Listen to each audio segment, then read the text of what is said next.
Drake Morrison stood outside La Belle Étoile, the most exclusive French restaurant in downtown Seattle, with his phone pressed so hard against his ear that it hurt.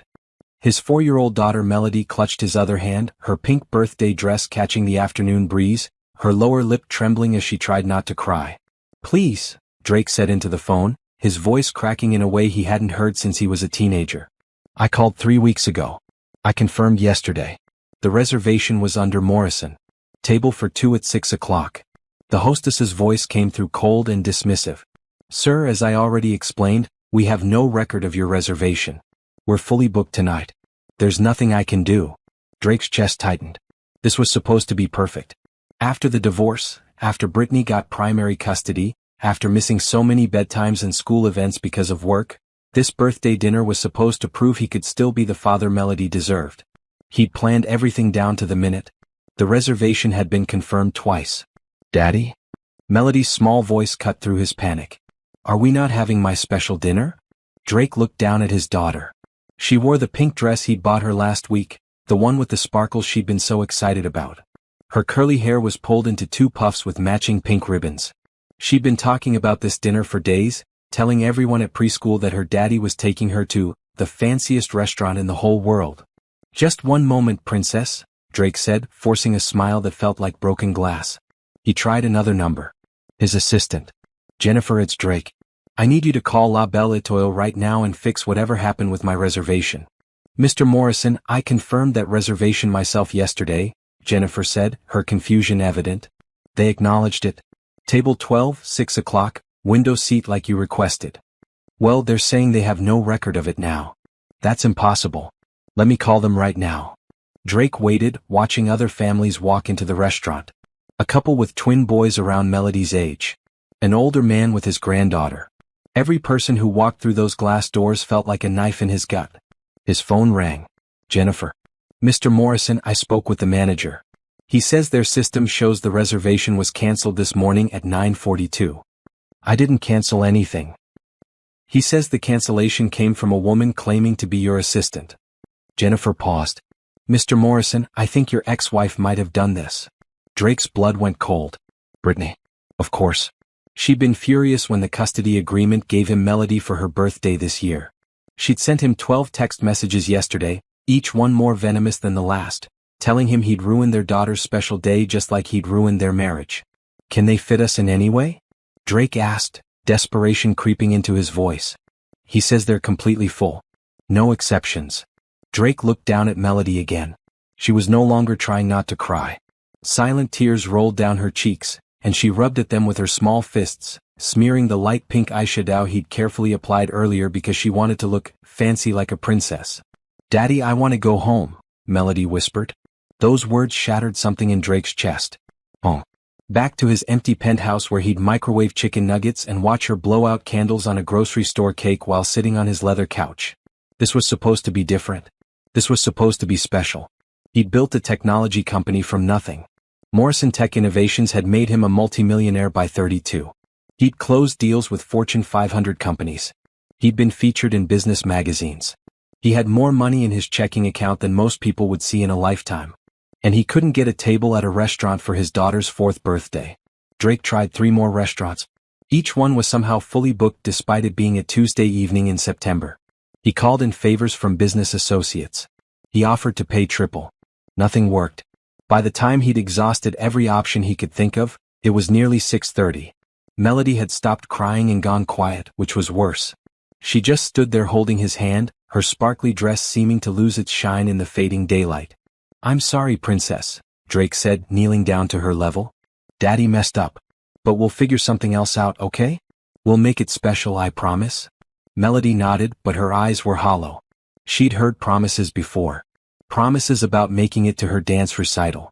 Promises about weekend trips to the zoo. Promises that mommy and daddy would try to be friends. 4 years old, and she already knew what broken promises looked like. Drake felt something die inside him as he looked at his daughter's face. All his success, all his wealth, all his achievements meant absolutely nothing in this moment. He was just a failed father standing outside a restaurant he couldn't get into, watching his little girl's birthday dreams crumble. "Let's just go get pizza," Drake said quietly. "Excuse me?" Drake turned. A woman stood a few feet away, clearly having overheard at least part of his conversation. She wore a burgundy restaurant manager's uniform with a name tag that read, Shanice. She was beautiful in an understated way, with natural curly hair pulled back in a low bun and warm brown eyes that held genuine concern rather than pity. "I'm sorry for listening in," Shanice said, "but I work here. Well, I manage the restaurant next door actually. Bella Vista. I heard what happened." Drake stood up, instinctively moving between this stranger and his daughter. "It's fine. We're leaving." "Wait," Shanice said, holding up a hand. "Bella Vista isn't as fancy as La Belle Étoile, but we have good food and I can get you a table right now. No reservation needed." Drake hesitated. The last thing he wanted was charity. But Melody tugged on his hand. "Daddy, can we? Please?" He looked down at his daughter's face, saw the tiny spark of hope flickering in her eyes, and felt his resolve crumble. "That's very kind of you, but we don't want to impose." "You're not imposing," Shanice said firmly. "It's a little girl's birthday. Let me help make it special." Something in her tone, in the sincerity of her expression, made Drake nod. "Okay. Thank you." Shanice's face lit up with a genuine smile. "Follow me." As they walked toward Bella Vista, Melody slipped her hand into Shanice's free hand. "I'm 4 today." 4? "That's a very important age," Shanice said seriously. "That's when you start learning all the really cool stuff." "Like what?" "Like how to be kind even when people aren't kind to you. Like how to spot real friends versus fake ones. Like how to say thank you when someone does something nice." Drake watched this exchange, something tight in his chest loosening slightly. There was no condescension in Shanice's voice, no performative sweetness. She talked to Melody like a real person, not a prop. Bella Vista was smaller than La Belle Étoile, with warm lighting and rustic decor. The moment they walked in, Shanice spoke rapid-fire instructions to the host. Within minutes, they were seated at a corner table that had been set up with a white tablecloth and actual cloth napkins. A small vase with fresh daisies appeared from somewhere. "Our menu isn't as fancy as next door," Shanice explained, "but I promise everything is delicious. Can I make a suggestion? Our chef makes incredible pasta dishes, and we have a chocolate lava cake that most 4-year-olds tell me is the best thing they've ever eaten." Melody's eyes widened. "Really? Really? And if you don't like it, I'll eat it myself and make you something else." Melody giggled, the first real sound of happiness Drake had heard from her in hours. Have you ever watched someone's kindness change everything in a single moment? If this story is touching your heart, please subscribe and comment below with what you would have done in Drake's situation. Your support helps us share more stories of hope and love. Over the next hour, Drake watched Shanice work magic. She didn't just serve them. She made Melody feel like royalty. The pasta came out shaped like little stars. The chocolate cake had a sparkler candle. At one point, Shanice sat down with them for 5 minutes and asked Melody about her favorite toys, her best friends, what she wanted to be when she grew up. "A doctor," Melody said confidently. "So I can help sick people feel better." "That's a wonderful dream," Shanice said. "The world needs more people who want to help others." Drake barely tasted his own food. He was too busy watching this stranger give his daughter the birthday experience he'd failed to provide. When the check came, it was far less than he expected. He added a $300 tip, but it felt inadequate. As they prepared to leave, Melody threw her arms around Shanice's waist. "Thank you for my best birthday ever." Shanice hugged her back, and Drake saw genuine emotion in her eyes. "You're very welcome, sweetheart. Happy birthday." In the car on the way home, Melody fell asleep clutching a to-go container with an extra piece of cake Shanice had insisted she take. Drake drove through the dark streets of Seattle, his mind replaying the evening. He'd been saved by a stranger. Not because of his money or his connections or his business success. Just because someone chose to be kind. Drake had spent years believing that wealth was security, that money solved problems, that success meant control. Tonight, he'd learned he'd been wrong about everything. And somehow, in the midst of what should have been his most humiliating moment, he'd witnessed something beautiful. Not just Shanice's kindness, but the way Melody had responded to it. The way genuine compassion had transformed his daughter's entire night. As Drake carried his sleeping daughter up to his penthouse, her head resting on his shoulder, he made a decision. Tomorrow he'd go back to Bella Vista. He'd properly thank Shanice. And somehow he'd find a way to pay forward the grace she'd shown them tonight. He didn't know it yet, but that decision would change his life forever. Drake returned to Bella Vista the next afternoon, arriving just as the lunch rush was ending. He'd left Melody with his parents, wanting to do this alone. In his hand, he carried a card with a handwritten thank you note and a check for $5,000. It wasn't enough, he knew that. You couldn't really put a price on what Shanice had done. But it was a start.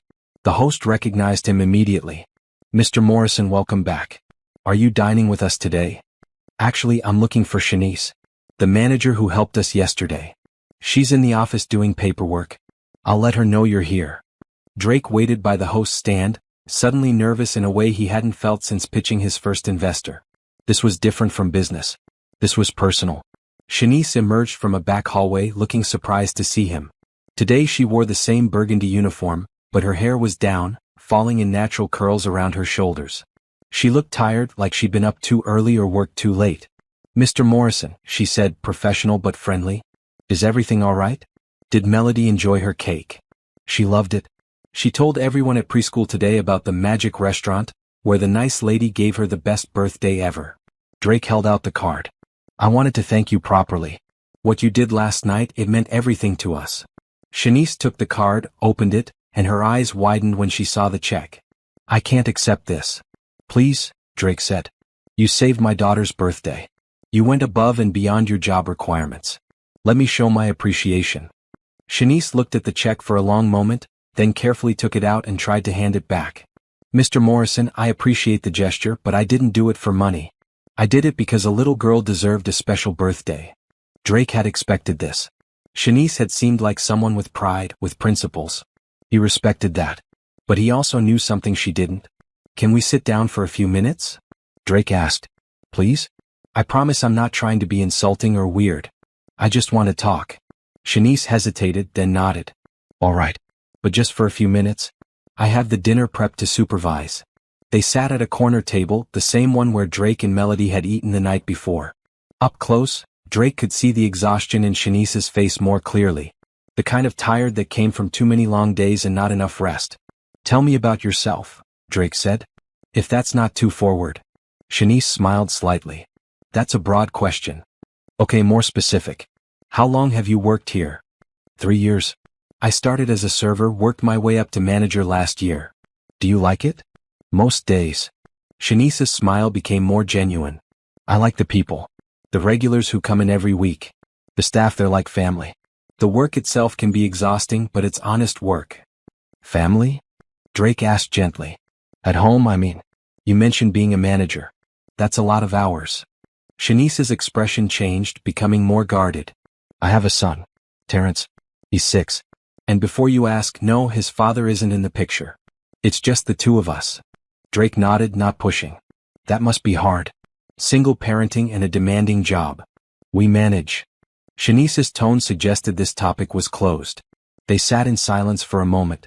Drake was used to negotiations, to reading people, to knowing when to push and when to back off.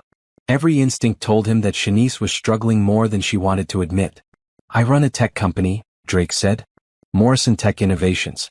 We develop software solutions for businesses. I started it 6 years ago in my apartment with 2 other guys and a dream.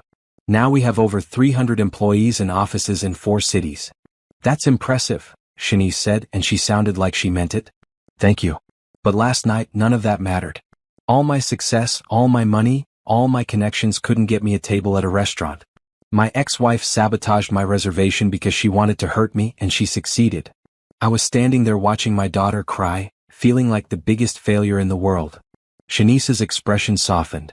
You're not a failure. You're a father who loves his daughter. Because of you, Drake said. You saw a stranger having a bad day and you chose to help. Not because you had to. Not because there was anything in it for you. Just because it was the right thing to do.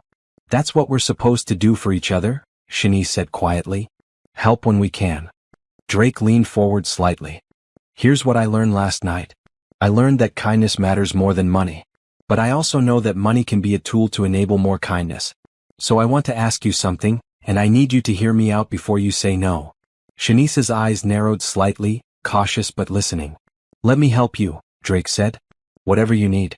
Childcare, rent, bills, your son's education. I'm not trying to buy your friendship or make you feel obligated. I'm trying to pay forward what you did for Melody. Please. Shanice was quiet for a long moment, her fingers tracing the edge of the table. Drake watched emotions play across her face, pride warring with practical reality. Why? She finally asked. You don't know me.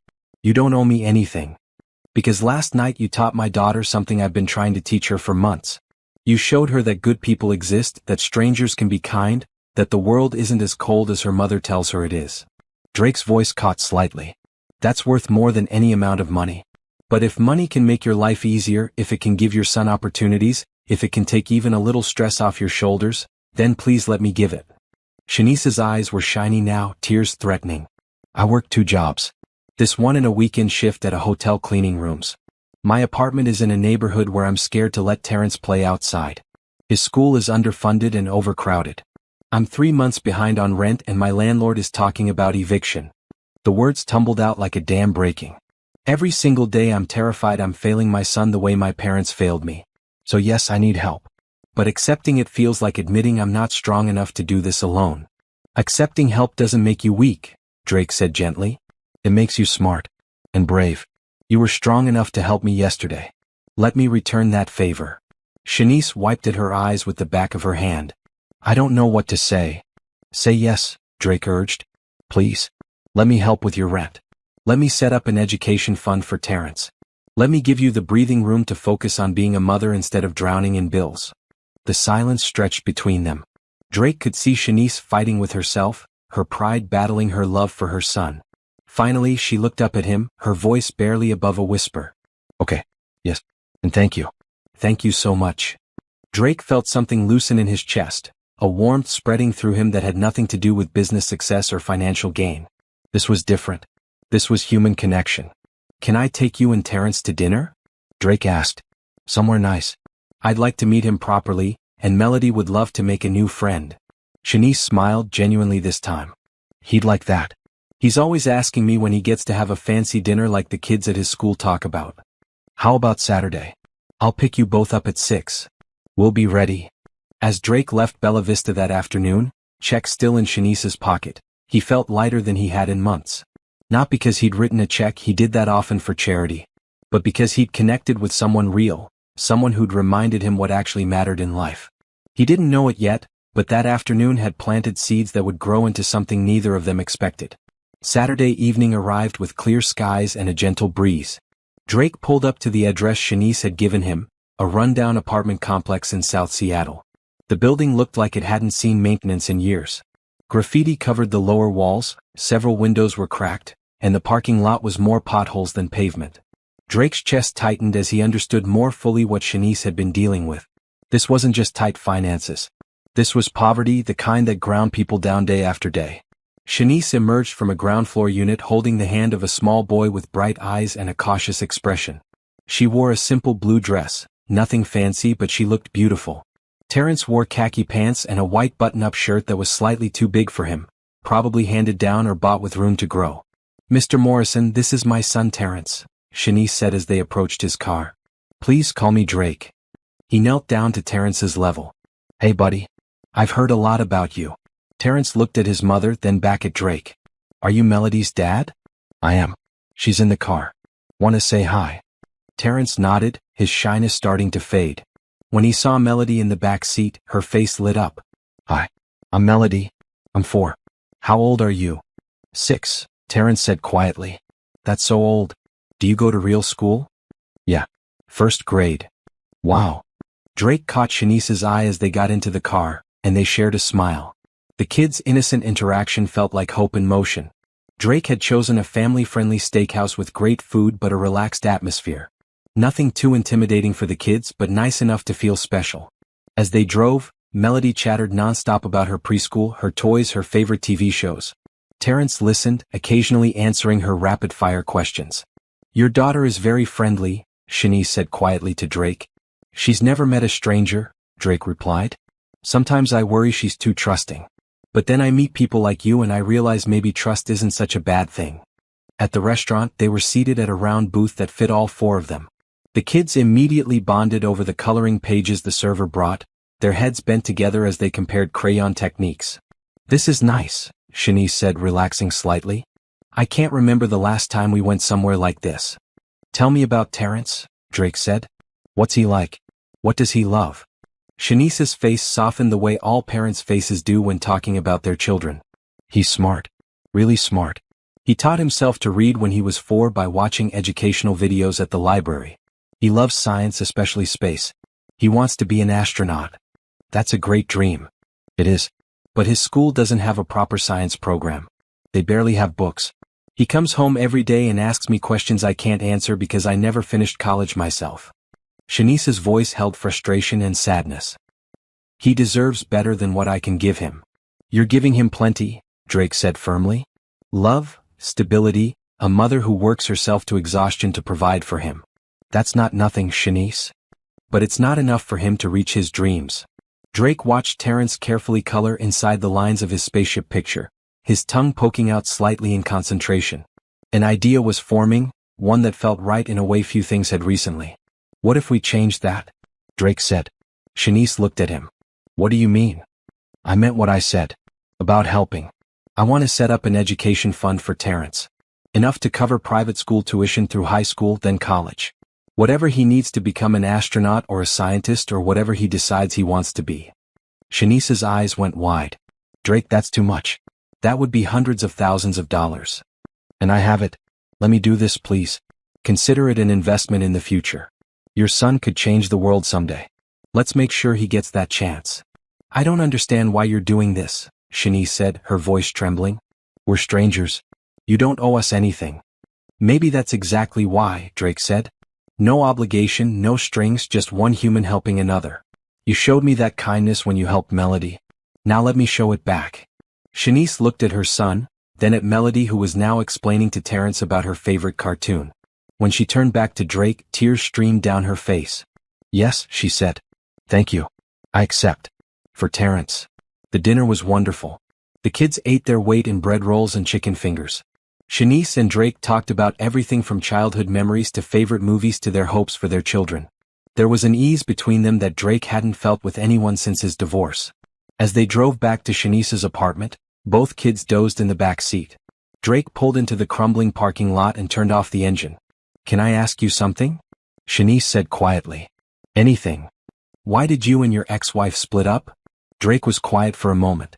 Because I was married to my work and she was married to my bank account. We never actually loved each other, we just loved what the other person provided. It took having Melody to realize that wasn't enough. Brittany wanted the lifestyle, the status, the country club memberships. I wanted someone who saw me, not my success. We couldn't give each other what we needed. That must have been hard. It was. Still is. Brittany uses Melody as a weapon whenever she's angry with me. That's what happened with the birthday reservation. She knew it would hurt me to disappoint our daughter. Shanice reached over and squeezed his hand. The touch was brief, but it sent electricity through Drake's entire body. Melody's lucky to have you, Shanice said. Don't ever doubt that. Drake helped carry a sleeping Terrence into the apartment. It was small, cramped, with mismatched furniture and peeling wallpaper. But it was clean, organized, and filled with evidence of love. Children's drawings covered the refrigerator. Library books were stacked neatly on a makeshift bookshelf. A calendar on the wall had careful notes about Terrence's school events. This was a home despite its poverty. As Drake left that night, Melody's small hand in his, he knew something fundamental had shifted. Shanice wasn't just someone he was helping. She was someone he wanted to know, to spend time with, to support not out of obligation but out of genuine care. That realization both thrilled and terrified him. 3 weeks later, Drake sat in his office overlooking downtown Seattle, reviewing paperwork his lawyer had prepared. The education trust for Terrence was established, fully funded with enough money to see him through the best schools in the country. The payment to Shanice's landlord had cleared, covering 6 months of back rent and future payments. But Drake wasn't done. His assistant Jennifer knocked on his door. Mr. Morrison, the real estate agent, is here about the properties you asked to view. Drake stood up. Send her in. Margaret Chin, one of Seattle's top residential real estate agents, walked in carrying a tablet and a bright smile. Mr. Morrison, I have 3 excellent properties that fit your criteria. Safe neighborhoods, good school districts, 2 to 3 bedrooms. Let's see them. For the next hour, Margaret showed him listings. Drake dismissed the first 2 immediately. Too small, too far from good schools. But the third property made him pause. A 3-bedroom house in a quiet neighborhood called Maple Heights. Good schools, parks nearby, low crime rate. It was modest by his standards but would be a castle compared to Shanice's current apartment.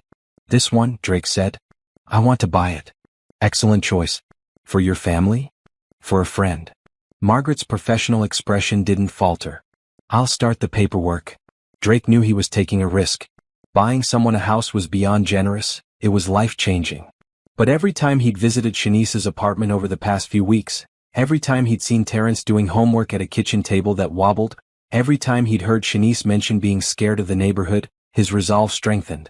She'd accepted his help with the rent and education fund with gratitude. Would she accept this? That evening, Drake picked up Melody from his parents' house. His mother cornered him in the hallway before he could leave. Drake, we need to talk about this woman you've been seeing. Her name is Shanice, Mom. And we're not seeing each other. We're friends.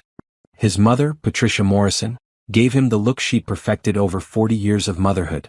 Friends don't buy houses for each other. Drake sighed. How did you know about that? Your father plays golf with Margaret Chen's husband. Word travels. Patricia crossed her arms. Drake, I understand you want to help this woman. It's admirable. But buying her a house, that's excessive. People will talk. They'll assume things. Let them. Think about Melody. Think about your company's reputation. I am thinking about Melody, Drake said firmly. I'm thinking about the lesson I'm teaching her. That we help people when we can. That kindness matters more than what people think. Patricia's expression softened slightly. I'm not saying don't help her. I'm saying be careful. You don't know this woman's true motivations. I know she works 2 jobs to support her son. I know she helped Melody without expecting anything in return. I know she's one of the kindest people I've ever met. Drake picked up Melody's backpack. That's enough for me. As Drake drove away from his parents' house, Melody asleep in her car seat, he thought about his mother's warnings. They came from a place of protection, he knew that. But they also came from a lifetime of judging people by their bank accounts and social standing. Drake was tired of that world.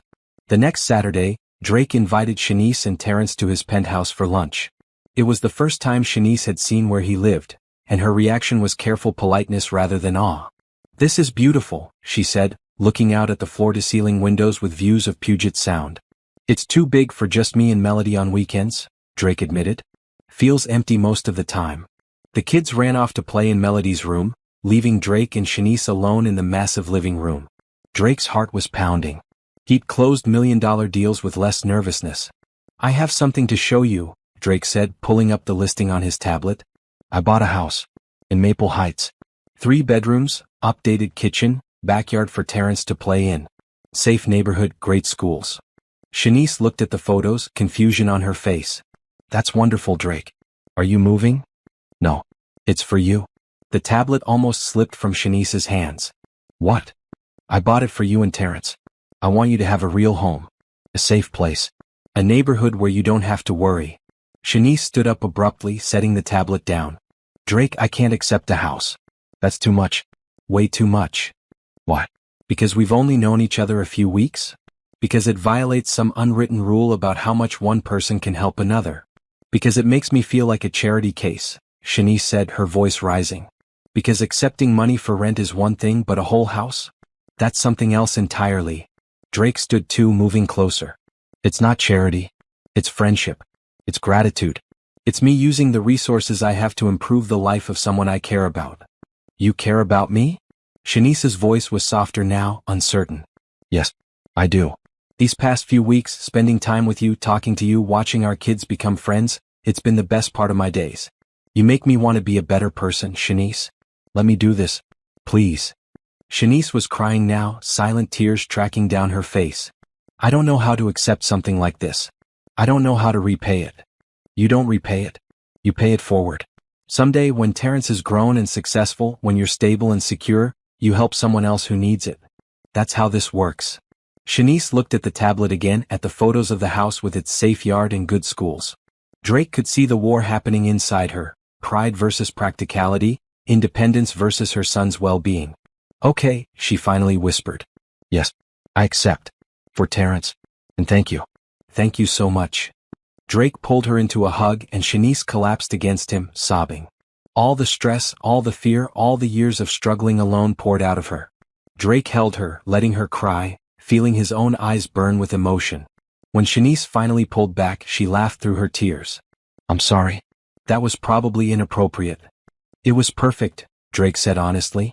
That night, after Shanice and Terrence had gone home with keys to their new house and a moving date set for the following weekend, Drake sat with Melody on his couch.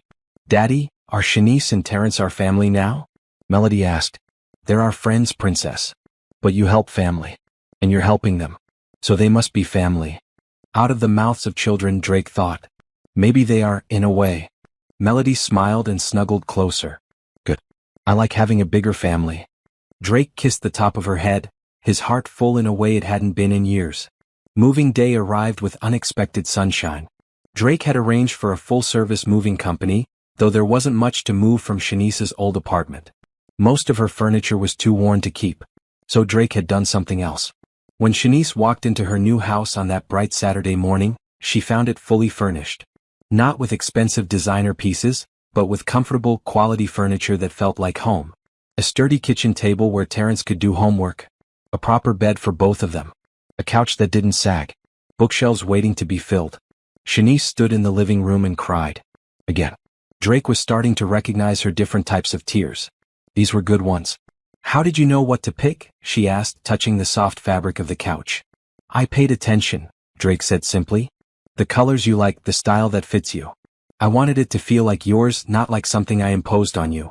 Terrence ran through the house like a rocket, exploring every corner. When he discovered his new bedroom with its space-themed bedspread and actual desk, he came running back to the living room. Mom, there's stars on my bed. And I have a desk. A real desk."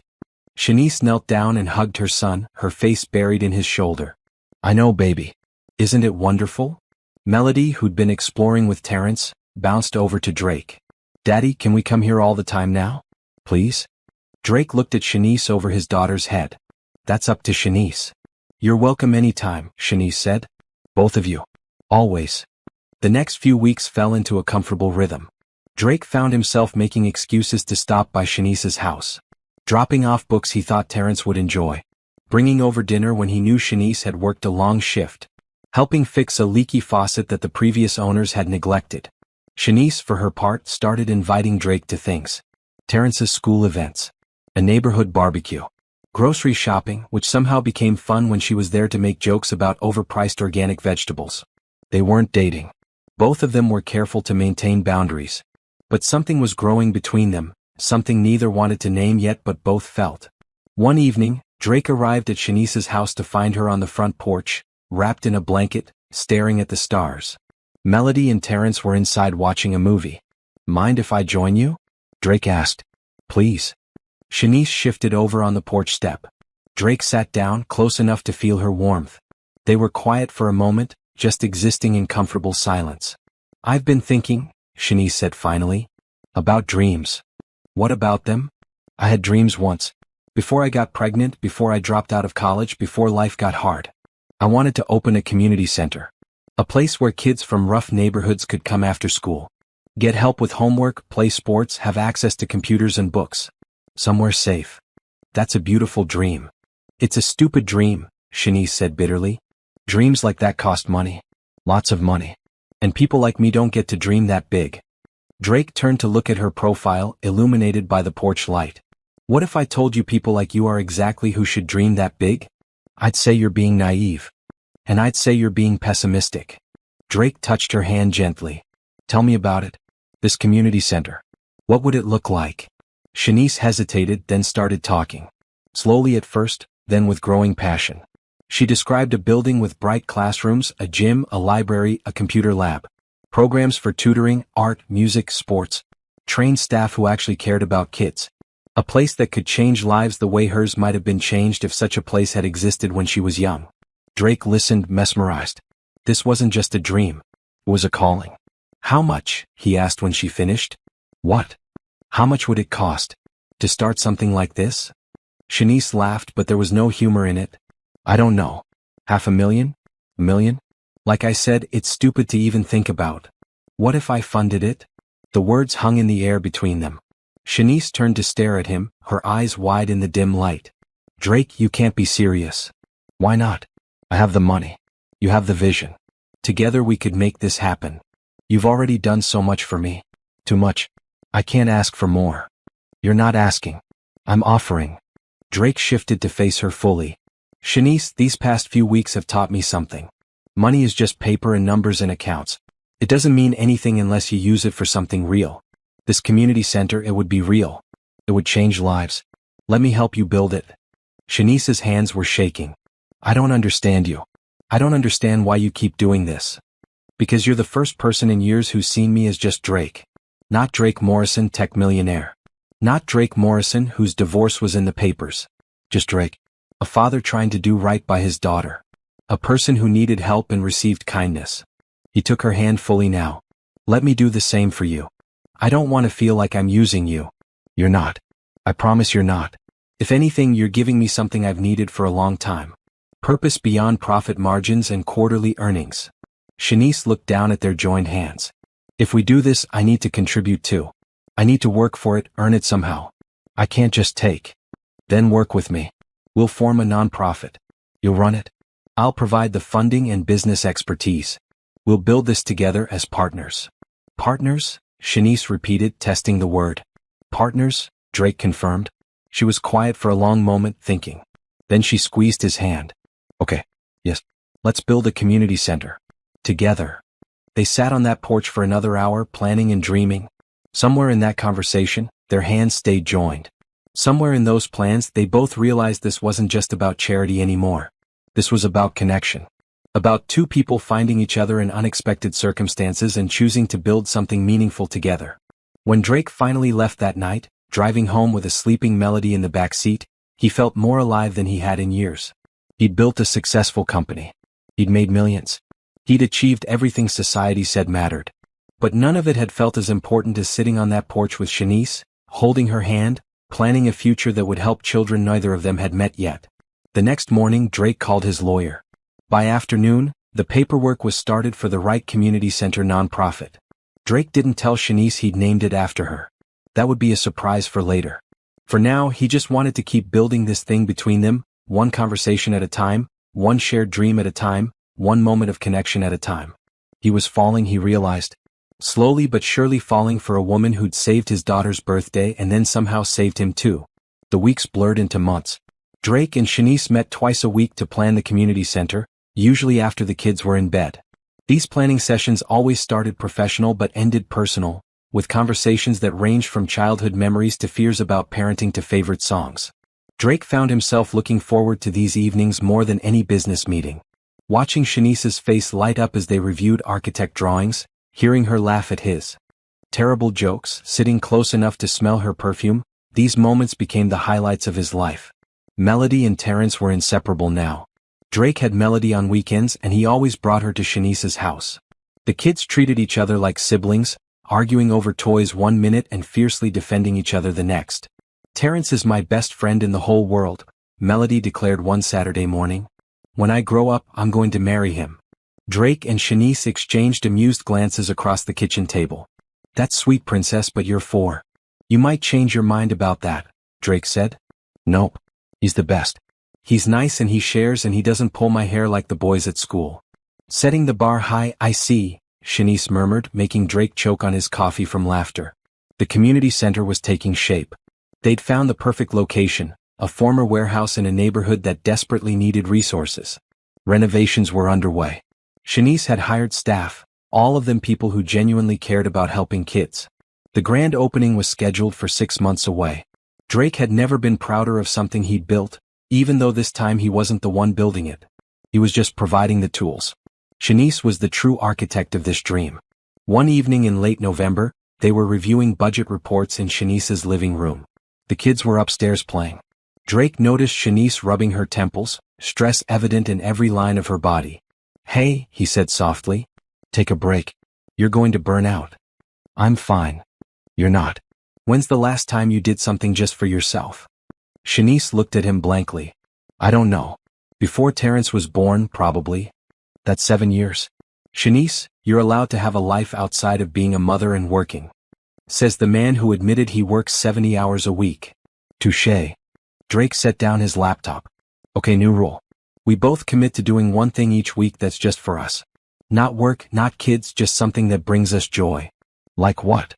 I don't know. What do you like? What did you enjoy before life got so busy? Shanice thought for a moment. I used to love painting. Watercolors mostly. I was never good at it, but it made me happy. Then paint. I don't have supplies. And they're expensive. Drake pulled out his phone and placed an order while Shanice watched. There. Full watercolor set will be here tomorrow. Now it's your turn. Make me commit to something. You should spend time with Melody doing something that's just fun. Not educational, not structured. Just play. Deal. They shook on it, and the touch of Shanice's hand sent familiar electricity through Drake's body. He held on a second longer than necessary, and when he looked up, he found Shanice watching him with an expression he couldn't quite read. Drake, she said softly, can I ask you something personal? Anything. Why haven't you dated anyone since your divorce? In the 2 years since it finalized, you could have met someone. You're handsome, successful, kind. Why stay alone? Drake's heart was pounding. This felt like dangerous territory. Because I haven't met anyone who made me want to try. Until recently. Shanice's breath caught. Recently? Yeah. Drake moved slightly closer on the couch. There's this woman I know. She's incredible. Smart, compassionate, hardworking. An amazing mother. She makes me laugh. She challenges me to be better. And every time I'm around her, I feel like I'm exactly where I'm supposed to be. Drake. Shanice's voice was barely a whisper. I'm falling for you, Shanice. Have been for weeks now. Maybe from the first night when you helped Melody. I know it's complicated. I know we said we were just friends. But I can't keep pretending that's all I feel. Shanice's eyes were shining.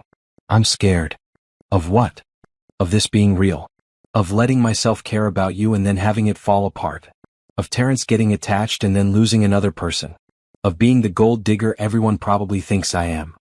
Loving someone when you've been hurt before takes courage. If this story is resonating with you, please subscribe and share your thoughts. Have you ever been afraid to take a chance on love? Let us know in the comments. Drake reached out and cupped Shanice's face gently. You're not a gold digger. You're a woman who needed help and accepted it with grace. A woman who works harder than anyone I know. A woman who dreams big dreams and has the courage to pursue them. He paused. And for what it's worth, I'm scared too. Scared of messing this up. Scared of hurting you. But I'm more scared of not trying. I have feelings for you too, Shanice admitted. I have for a while now. But Drake, your world and mine, they're so different. Your parents already don't approve of me. What happens when this goes public? When people judge you for being with me? Then they can judge. I don't care. Drake leaned closer. Shanice, I have spent years caring what people think. Building the right image, making the right connections, maintaining the perfect reputation. And I was miserable. These past few months with you just being myself, that's when I've been happy. Really, truly happy. I'm done living for other people's approval. Shanice closed her eyes, tears slipping down her cheeks. Drake wiped them away with his thumbs, his touch gentle. Can I kiss you? He asked. Shanice nodded, and Drake closed the distance between them. The kiss was soft at first, tentative, both of them testing this new territory.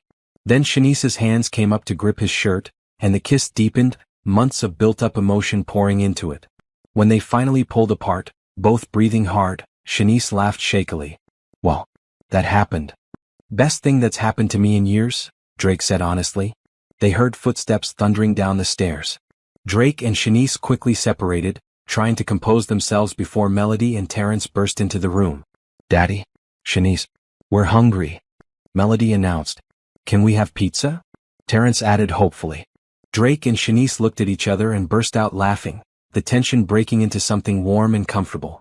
Pizza sounds perfect, Shanice said. As Drake ordered food and the kids went back to playing, he caught Shanice watching him with a soft smile. She mouthed thank you, and Drake's heart swelled. This was it, he realized. This was what he'd been searching for without knowing it. Not just a romantic partner, but a true companion. Someone who understood struggle and joy in equal measure. Someone who loved their child the way he loved Melody. Someone who made him want to be better, do better, give more. The pizza arrived and they ate together, the four of them around Shanice's kitchen table. Melody told jokes that made no sense. Terrence explained his science project in exhaustive detail. Shanice and Drake exchanged secret smiles across the chaos. After dinner, as Drake was helping clean up, Shanice caught his hand. Stay, she asked quietly. Just to talk. After the kids are in bed. I'd like that. 2 hours later, children tucked in upstairs, Drake and Shanice sat on her couch wrapped in a shared blanket, her head on his shoulder. I never thought I'd have this, Shanice said softly. A real home, a stable life, someone who cares about me.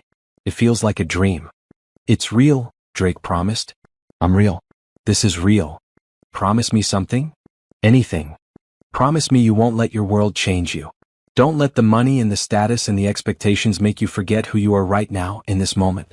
Because this Drake, the one sitting here in my living room with mismatched blankets and my son's toy cars under his feet, this is the Drake I'm falling for. Drake kissed the top of her head. I promise. As long as you promise not to let fear stop you from accepting what you deserve. You deserve happiness, Shanice. You deserve love. You deserve someone who sees how incredible you are. I promise. They stayed like that for another hour, talking and laughing and occasionally kissing, building something neither of them fully understood yet but both knew was important. When Drake finally left that night, driving home through the quiet streets of Seattle, he felt complete in a way he never had before. Not because of his business success or his bank account or his penthouse view. Because of a woman who'd shown him kindness when he needed it most, and then let him show kindness back. A woman who was teaching him that real wealth had nothing to do with money and everything to do with connection, love, and shared dreams. He was in love with Shanice Wright. Completely, terrifyingly, wonderfully in love. And judging by the way she'd kissed him goodnight, she felt the same way. Drake took Shanice on their first official date the following Friday. He'd planned everything carefully. A quiet Italian restaurant that served incredible food but wasn't pretentious. Reservations under his name, confirmed 3 times. He'd even called personally to make sure there would be no issues. Shanice wore a green dress that made her eyes sparkle. Drake wore a blue suit but left the tie at home, wanting to look nice but not stuffy. When he picked her up, Terrence and Melody gave them matching knowing looks that made both adults laugh. Have fun, Terrence said seriously. But not too much fun. My mom has a curfew. Since when? Shanice asked, amused. Since right now. 11 o'clock. No later. Drake bit back a laugh. Yes, sir. We'll have her home by 11. At the restaurant, they were seated immediately at a corner table with flickering candles and soft lighting. Everything was perfect. And somehow, that made Drake more nervous than any business presentation ever had. You're fidgeting, Shanice observed with a gentle smile. Relax. It's just me. That's why I'm nervous. This matters. You matter. Shanice reached across the table and took his hand. You matter too. To me. To Melody. To Terrence. You matter, Drake Morrison. Over dinner they talked about everything and nothing. Shanice told stories about growing up in South Seattle, the struggles and the small joys. Drake shared memories of building his company, the mistakes and the victories. They discovered they both loved old movies, hated running, and had irrational fears of birds. Birds? Shanice laughed. Really? They're unpredictable, Drake defended. They swoop. You run a multimillion-dollar company but you're afraid of pigeons. Everyone has their thing. After dinner, Drake drove them to Cary Park, overlooking the Seattle skyline. They sat on a bench, Shanice tucked under his arm, watching the city lights sparkle below. I want to tell you about my past, Shanice said quietly. The whole story. You should know what you're getting into. You don't have to. I want to. So Shanice told him. About getting pregnant at 19 with a man who promised to stay but disappeared the moment the pregnancy test came back positive. About dropping out of college with only 3 credits left to graduate because childcare and tuition were both impossible to afford.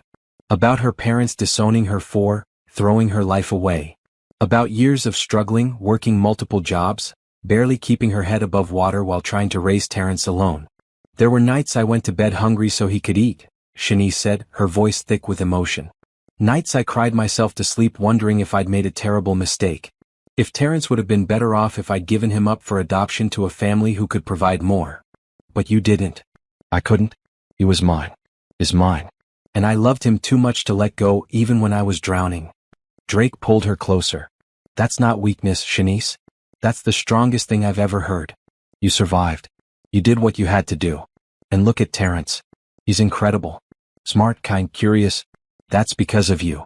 Sometimes I look at him and I'm terrified I'm not enough. That I've failed him in ways I don't even see yet. All parents feel that way. I know I do.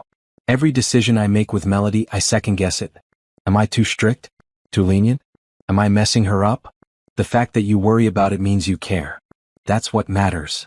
They sat in comfortable silence for a while, just being together. Finally Drake spoke. I want to tell you something too. About my dreams. Okay. These past few months, building the community center with you, It's made me realize something. I don't love running my company anymore. I did once. The challenge of it, the innovation, the growth. But somewhere along the way it became about profit margins and shareholder value and things that don't actually matter to me.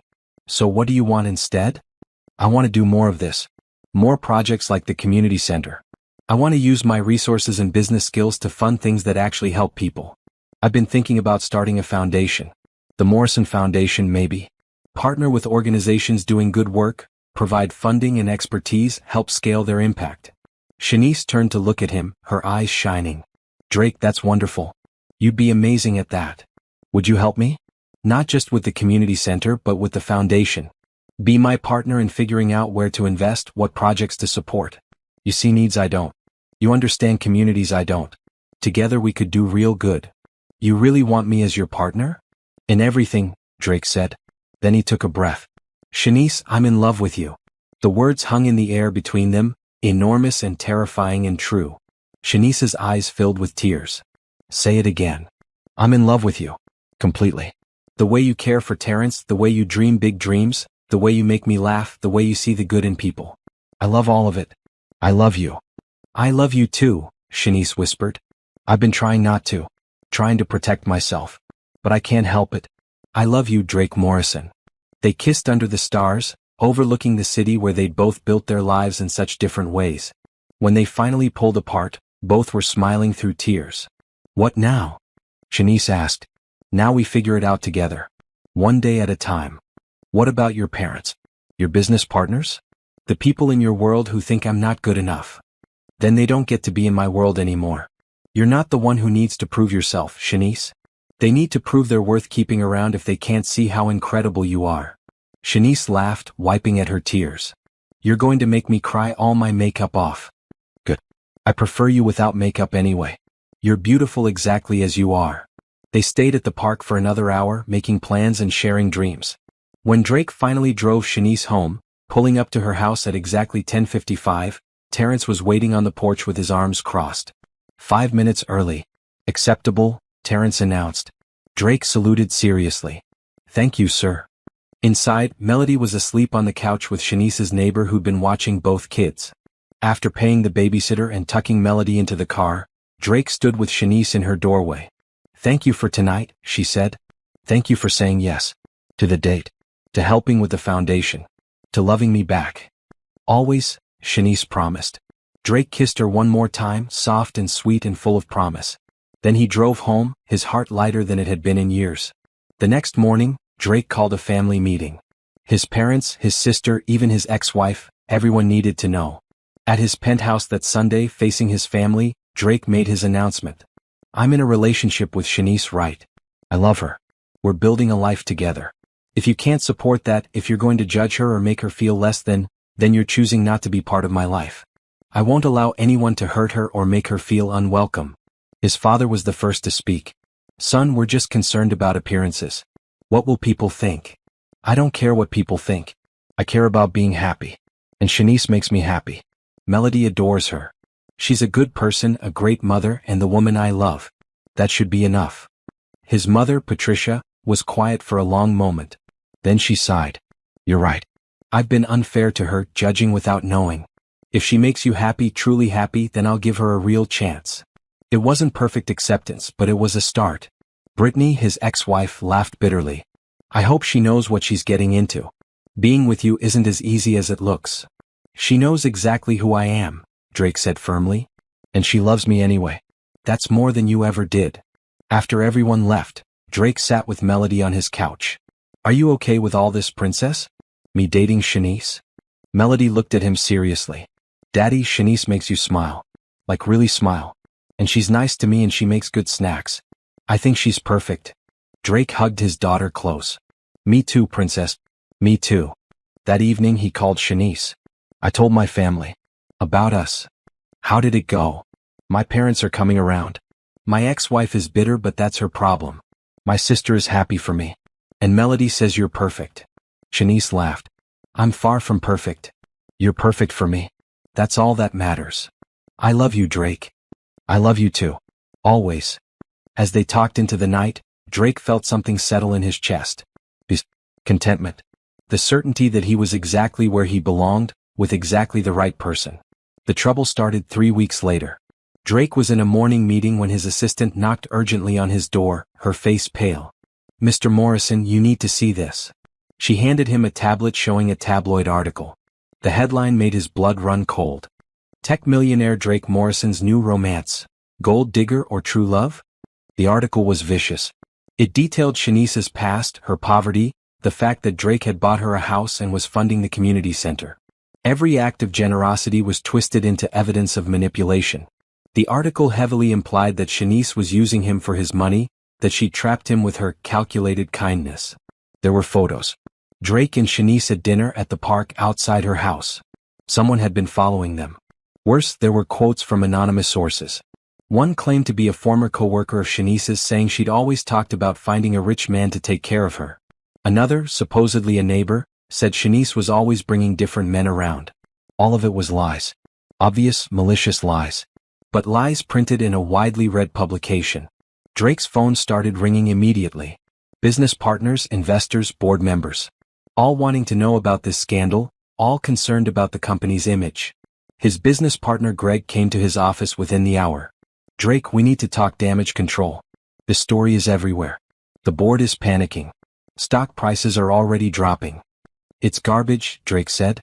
"Lies from start to finish. That doesn't matter. What matters is perception. You need to distance yourself from this woman, at least publicly, until the storm blows over. Her name is Shanice. And no." Greg stared at him. No. I'm not distancing myself from her. I'm not letting tabloid lies dictate my life. She did nothing wrong. I did nothing wrong. We're two people who fell in love. End of story. "Drake, be reasonable. Your company has a reputation to protect. Investors are asking questions. Then they can ask all the questions they want. But I won't abandon someone I love because of gossip." Greg left, frustrated. Drake immediately called Shanice. She'd seen the article. "I'm so sorry," she said, her voice thick with tears. "This is all my fault." "It's not your fault. None of this is your fault. Maybe your partner is right. Maybe you should distance yourself until this dies down. I don't want to hurt your business." "Shanice, listen to me. I'm not distancing myself. I'm not running. We're going to face this together." "Drake, they're destroying my reputation. Calling me horrible things. What if Terrence sees this? What if the kids at school use it against him?" Drake's heart clenched. He hadn't thought about that. "We'll protect him. We'll protect both our kids. But we're not letting these lies win." That afternoon, Drake called a press conference. Against the advice of his board, his lawyers, and everyone who claimed to have his best interests at heart, he stood in front of cameras and told the truth. "Recently, an article was published about my personal life. I'm here to set the record straight. Yes, I'm in a relationship with Shanice Wright. Yes, I've helped her financially. And yes, I'm building a community center through a non-profit we co-founded together." Drake looked directly into the cameras. "What the article failed to mention is that Shanice helped me first. When my daughter was having the worst birthday of her young life, when I couldn't get a restaurant reservation despite all my money and connections, Shanice stepped in. She's a restaurant manager who saw a little girl crying and chose to help, expecting nothing in return." Drake continued, his voice strong. "I fell in love with a woman who works 2 jobs to support her son. A woman who has more integrity in her smallest finger than most people have in their entire body. A woman who taught me that real wealth has nothing to do with bank accounts and everything to do with character. The idea that she's using me for money is laughable. Shanice didn't even want to accept my help at first. She did so because I convinced her that accepting help with grace takes strength." He paused, letting his words sink in. "I'm proud to be with Shanice Wright. I'm proud of the work we're doing together. And I will not apologize for loving someone who makes me a better person. If investors or business partners have a problem with that, they're welcome to take their concerns elsewhere. My personal life is not up for debate or shareholder approval." The press conference exploded with questions. Drake answered a few, deflected others, and left with his head held high. The response was mixed. Some praised him for standing up for love. Others criticized him for being naive. His company's stock dipped further. 2 board members resigned. But Drake didn't care. That evening he went to Shanice's house. She opened the door with red, swollen eyes. "You shouldn't have done that," she said. The press conference. "You just made yourself a bigger target." "I don't care. Drake, your company could suffer real consequences." "Then it does." Shanice, I meant what I said. You're more important to me than stock prices or board approval. If standing up for you costs me everything, it's a price I'll gladly pay. Shanice broke down sobbing and Drake held her, letting her cry out all the stress and fear. I love you, she said against his chest. I love you so much. But I'm so scared. Me too. But we're scared together. That's what matters. The next few days were brutal. More articles appeared, some supportive, many cruel. Drake's social media was flooded with comments both praising and condemning him. Shanice's restaurant put her on temporary leave, citing the need to protect the business from negative attention. But something else happened too. People reached out. Dozens of people who'd been helped by Shanice over the years. Former co-workers who knew her character. Neighbors who'd witnessed her kindness. They shared their stories, pushing back against the tabloid lies. A former co-worker wrote an open letter. I worked with Shanice Wright for 2 years. Not once did I hear her talk about wanting to find a rich man. What I did hear was her talking about her son. About making sure he had opportunities. About working hard and staying honest. The woman described in that article doesn't exist. Shanice Wright is genuine, hardworking, and one of the kindest people I've ever known. The tide began to turn. Slowly at first, then more rapidly as the truth came out. Shanice wasn't a gold digger. She was a good person who'd been in the right place at the right time and then accepted help with grace. 2 weeks after the story broke, Drake's company stock had recovered. Not all the way but enough. The board stopped calling emergency meetings. And most importantly, Drake and Shanice were still together. The community center construction continued without interruption. Drake had personally ensured funding, regardless of what his board thought. One evening, as they reviewed progress reports together, Shanice turned to Drake. Why did you really do it? The press conference. You could have just waited it out. Because the woman I love was hurting. Because lies were being told about someone who didn't deserve it. Because standing up for what's right matters more than protecting my reputation. Drake took her hand. And because I wanted everyone to know that I choose you. Every single day I choose you. Shanice kissed him soft and sweet. I choose you too. Even when it's hard. Especially when it's hard. That's love, Drake said. Choosing each other even when the world makes it difficult. They sat together in comfortable silence, planning the community center, building their future one decision at a time. The scandal had been a test and they'd passed. Not because it didn't hurt or because it wasn't hard, but because they'd faced it together. 6 months later, the Wright Community Center stood complete. The grand opening was scheduled for a bright Saturday in May. The building was beautiful, bright and welcoming with colorful murals painted by local artists. Inside there were classrooms, a library, a computer lab, a gym, and a room dedicated to arts and crafts. Shanice had spent weeks preparing. Hiring staff, organizing programs, connecting with families in the neighborhood. She'd poured her heart into this place and it showed in every detail. The morning of the opening, Drake found her in the main hall, straightening chairs for the 20th time. It's perfect, he said, wrapping his arms around her from behind. Stop worrying. What if no one comes? What if we built this amazing space and nobody uses it? They'll come. Trust me. People started arriving an hour before the official opening. Families from the neighborhood, curious and hopeful.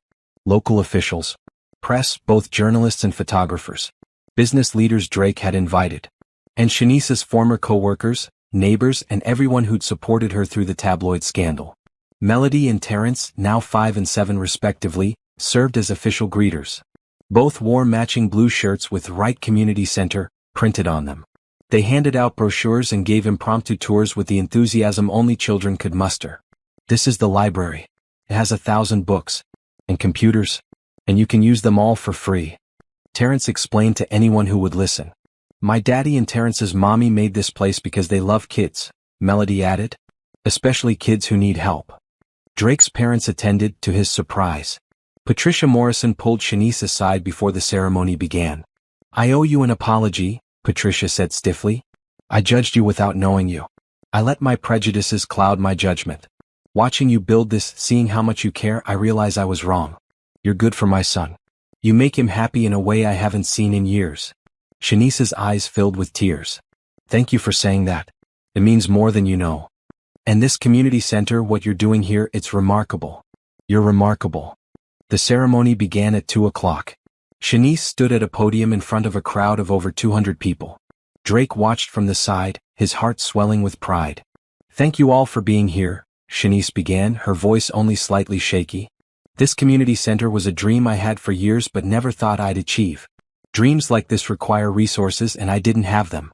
But then I met someone who believed in this dream as much as I did. She turned to look at Drake. Drake Morrison didn't just provide funding. He provided partnership, encouragement, and faith. He saw what this could become and helped make it real. But more than that, he saw me. Not where I'd come from or what I'd struggled through, but who I was trying to be.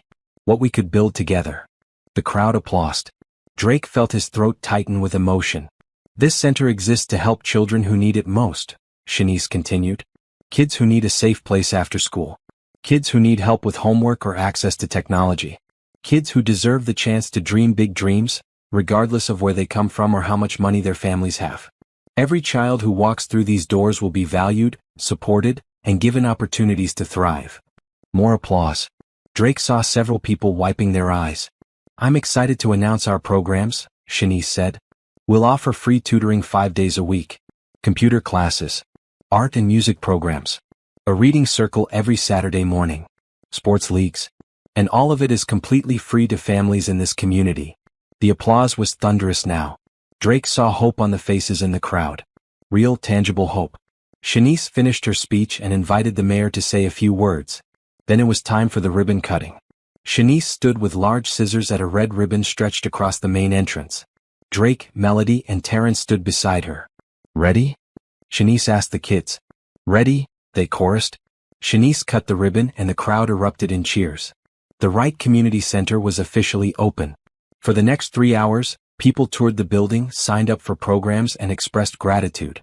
Drake watched Shanice glow as she talked with parents, welcomed children, and explained the center's mission. This was her calling, he realized. Not just the center itself, but this work of serving others, of creating opportunity, of offering hope.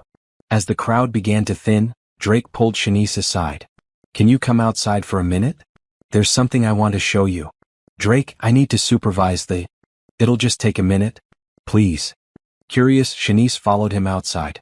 The late afternoon sun cast golden light across the parking lot. Melody and Terrence were already waiting there, bouncing with barely contained excitement. What's going on? Shanice asked. Drake took her hands, his heart pounding so hard he was sure everyone could hear it. Shanice, right, the day I met you, I was at my lowest point. Failed father, standing outside a restaurant watching my daughter cry. You saved that night. But more than that, you saved me. You taught me about real kindness, real strength, real love. Shanice's eyes widened as she realized what was happening. These past months with you have been the happiest of my life, Drake continued. Building this center, raising our kids together, planning a future side by side. You make me want to be better, do better, give more. You make everything more meaningful. Drake dropped to one knee, pulling a small box from his pocket. Shanice gasped, one hand flying to her mouth. Shanice, right, will you marry me? Will you let me spend the rest of my life showing you how much you're loved? Will you build a family with me and continue building dreams together? Tears streamed down Shanice's face. Yes. Yes, of course, yes. Drake stood and pulled her into his arms, kissing her as applause erupted from the building. The remaining guests had noticed and were now crowding at the windows and doors, cheering. When they finally broke apart, Drake slipped the ring onto Shanice's finger. It was beautiful but not ostentatious. A simple diamond set in platinum, elegant and timeless. Melody and Terrence ran over, throwing their arms around both adults in a group hug. Does this mean you're going to be my dad? Terrence asked Drake. If that's okay with you. It's super okay. And you'll be my mom? Melody asked Shanice. I'd be honored, Shanice said, hugging the little girl close. The four of them stood there in the parking lot of the community center they'd built together, now a family in the truest sense of the word. Drake looked at his future wife, at the children who'd brought them together, at the building that represented their shared commitment to helping others, and felt complete. This was success. Not quarterly earnings or stock prices or magazine features. This, love, family, purpose, and the knowledge that together they were making the world a little bit better. As the sun set over Seattle, painting the sky in shades of orange and pink, Drake held Shanice close and whispered, "Thank you." For what? For helping Melody that night. For accepting my help. For loving me. For all of it. Shanice smiled up at him. Thank you for seeing me. For believing in me. For choosing me every single day. Always, Drake promised. For the rest of our lives. 6 months later, on a crisp November morning, Drake stood at the altar of a small chapel overlooking Puget Sound. His best man, surprisingly, was his former business partner Greg, who'd apologized months ago for his reaction during the tabloid scandal and became one of Drake and Shanice's strongest supporters. The chapel was decorated simply with white flowers and candles. Drake had wanted something intimate, just family and close friends. Shanice had agreed, both of them preferring meaningful over extravagant. Music began and Drake's heart started racing. First came Melody and Terrence, both dressed in their wedding party outfits. Melody wore a yellow flower girl dress and carried a basket of rose petals. Terrence wore a blue suit and carried the rings on a small pillow. They walked down the aisle together, Melody throwing petals with great enthusiasm while Terrence tried to maintain proper ring-bearer dignity. Then the music changed and Shanice appeared. She wore a simple red dress, nothing like the elaborate wedding gowns in magazines. But to Drake, she was the most beautiful thing he'd ever seen. Her natural hair was styled in elegant curls, and she carried a small bouquet of white roses. Her smile was radiant. Shanice's mother walked beside her, the two having reconciled in recent months after years of estrangement. Drake knew that reconciliation had been hard-won and meant the world to Shanice. As Shanice reached the altar and her mother sat down, Drake took her hands. He was vaguely aware of the officiant beginning the ceremony, but mostly he was just looking at Shanice, memorizing this moment. When it came time for vows, Shanice went first. Drake Morrison, I never believed in fairy tales. My life taught me that princes didn't exist, that magic wasn't real, that happy endings were for other people. Then I met you. You showed up desperate and determined to give your daughter a good birthday. You looked at me, a stranger, and saw someone worth knowing. Someone worth helping. Someone worth loving. Shanice's voice caught. You took my biggest dream and helped make it real. You love my son like he's your own. You make me laugh. You challenge me to be better. You showed me that happy endings do exist, they just don't look like the storybooks. They look like this, two imperfect people choosing to build something beautiful together. Shanice took a breath. I promise to love you always. In success and struggle. In joy and hardship. I promise to be your partner, your friend, your biggest supporter. I promise to help you stay grounded when the world gets crazy. I promise to make you laugh when life gets too serious. And I promise to never stop being grateful that you walked into my restaurant that night and let me help. Because helping you brought me everything I didn't know I needed. Drake had to wipe his eyes before starting his own vows. Shanice, right, you saved my life. I don't mean that metaphorically. Before I met you, I was drowning in success that meant nothing. I had everything money could buy and nothing that actually mattered. I was failing the one person who needed me most, my daughter. Then you appeared, this incredible woman who saw a problem and fixed it without hesitation, without expecting anything in return. You showed me what real strength looks like, what real kindness means. Drake squeezed her hands gently. You taught me that accepting help isn't weakness. That love doesn't come with conditions. That the best things in life can't be bought, they have to be built, one choice at a time. You trusted me with your heart, your son, your dreams. That trust is the greatest gift anyone has ever given me. I promise to love you fiercely. To defend you always. To support your dreams as enthusiastically as you support mine. I promise to be the father Terrence deserves and the partner you need. I promise to never let money or success or anyone's opinion matter more than us, our family, our values. I promise to keep choosing you every single day for the rest of my life. Because loving you is the easiest and best decision I've ever made. There wasn't a dry eye in the chapel. Even Drake's father was wiping at his face. The officiant smiled warmly. By the power vested in me, I now pronounce you husband and wife. Drake, you may kiss your bride. Drake pulled Shanice close and kissed her as applause and cheers filled the small chapel. Melody and Terrence jumped up and down, clapping. It was perfect. The reception was held at a restaurant, not Bella Vista but a larger venue that could accommodate their 100 guests. Drake had insisted on keeping the guest list small, but somehow, small, had still meant 100 people when you combined family, friends, business associates and half the staff from the Wright Community Center. During dinner, Drake's father stood to give a toast. I'll be honest, when my son first told me about Shanice, I had reservations. I worried about his reputation, his business, what people would think. I was wrong. Watching these two together, seeing the family they've built, the good they're doing in the world, I realized that Shanice is exactly what Drake needed. She keeps him grounded. She makes him happy. She's turned him into an even better father and a better man. Shanice, welcome to the family. We're lucky to have you.